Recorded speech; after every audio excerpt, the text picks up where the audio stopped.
नमस्ते दोस्तों। मैं जानता हूं हम सब मेहनती हैं, लेकिन कभी-कभी वो जो आलस है ना, वो चुपके से हमारी जिंदगी में घुस जाती है। ये आलस कोई बुरा चरित्र नहीं है, बल्कि ये बस एक संकेत है कि या तो हम थके हुए हैं, या डरे हुए हैं, या बस उलझे हुए हैं। तो चलिए आज इस आलस को पहचानते हैं।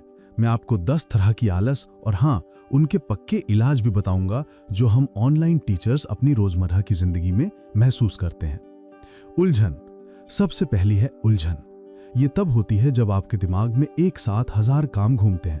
आप सोचते हैं यार यूट्यूब चैनल तो शुरू करना है, पर पहले लोगो बनाऊं, कंटेंट लिखूं या रिकॉर्डिंग की सेटिंग देखूं। ये ओवर थिंकिंग है मेरे दोस्त। इलाज क्या है? सोचना बंद करें और बस एक आसान काम चुनें। उदाहरण के लिए खुद से कहें, ठीक है मैं अभी सिर्फ 15 मिनट के लिए पहले वीडियो का टॉपिक लिख लेता हूं। याद रखिए, सिर्फ करके देखने से ही ये उलझन दूर होती है। डर। दूसरे नंबर पर है डर। ये वो आवाज है जो कहती है मैं नहीं कर पाऊंगा या क्या होगा अगर मैं फेल हो गया। जैसे आपको लाइव क्लास शुरू करनी है, लेकिन आप डरते हैं कि कहीं इंटरनेट बीच में धोखा ना दे दे या छात्र सवाल ना पूछ पाए। इलाज क्या है? अपनी पुरानी सफलताओं को याद करें। याद करो आपने कितनी कठिन परीक्षाएं पास की हैं या एक जटिल विषय को कितनी आसानी से समझाया है।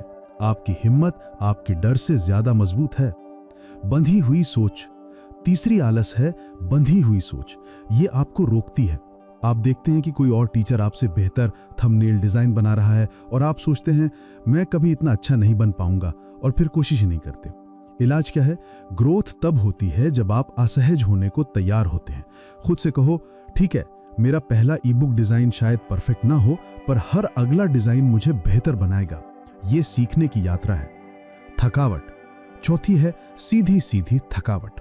शरीर या दिमाग से थका हुआ महसूस करना। आपको पीपीटी का आखिरी हिस्सा खत्म करना है, लेकिन आप बिस्तर से हिलना भी नहीं चाहते।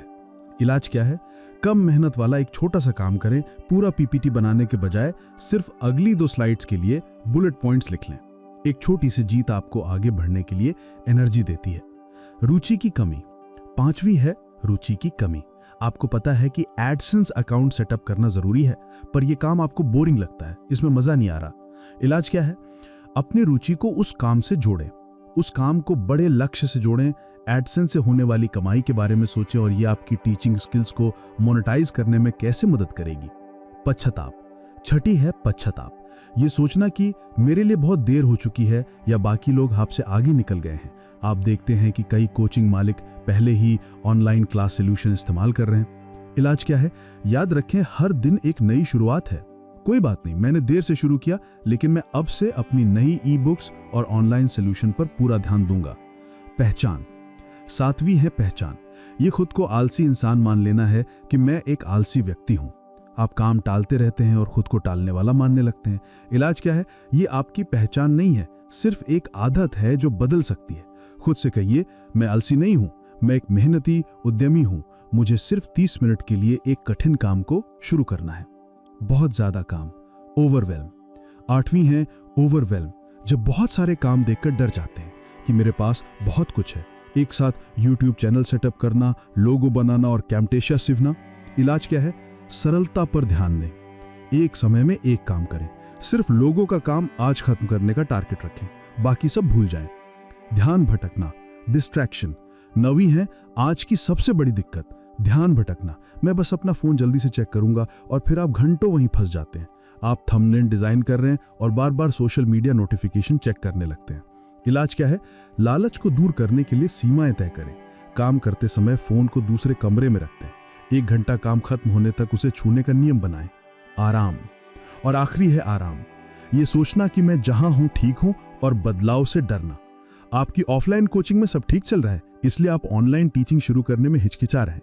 इलाज क्या है? खुद को याद दिलाएं कि आसान जगहों पर ग्रोथ नहीं होती। अगर मैं डिजिटल दुनिया में नहीं आया तो मैं लाखों स्टूडेंट्स तक नहीं पहुंच पाऊंगा। असुविधा को अपनाएं ताकि आप आगे बढ़ सकें। सारांश। तो देखा आपने, आलस कोई बुरी चीज नहीं है, यह सिर्फ एक सिग्नल है। आपको बस पहचानना है कि आप किस तरह की आलस में हैं और फिर उसके सही इलाज का इस्तेमाल करना है।